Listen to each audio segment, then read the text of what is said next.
வருகின்ற ஜூலை 29ஆம் தேதி முருகனுக்கு இந்த ஒரு பொருளை மட்டும் வாங்க தவறாதீங்க. பல நாள் முருகனிடம் வேண்டிய ஒன்று கிடைக்கப் போகிறவர்களுக்கு மட்டுமே இந்த வீடியோ இப்போ வந்து சேர்ந்திருக்கு. பல லட்ச பேருக்கு நடுவுல உங்களுக்கு முருகன் இந்த வீடியோவை கொண்டு வந்து சேர்த்திருந்தால் உடனே கமெண்ட்ல முருகனுக்கு அரோகரான்னு சொல்லிட்டு வீடியோவை லைக் பண்ணிக்கோங்க. ஆடி மாதம்னாலே அம்மனுக்கும் குலதெய்வத்திற்கும் மிக உயர்ந்த ஒரு மாதம். இந்த மாதத்துல குலதெய்வ கோவிலுக்கு சென்று தேங்காய் தீபம் ஏற்ற வேண்டும்.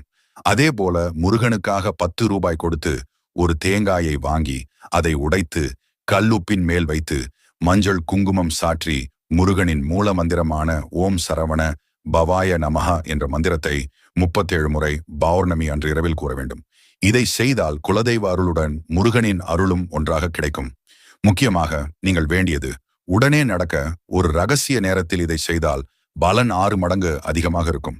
அந்த ரகசிய நேரத்தை தெரிந்து கொள்ள சேனலை சப்ஸ்கிரைப்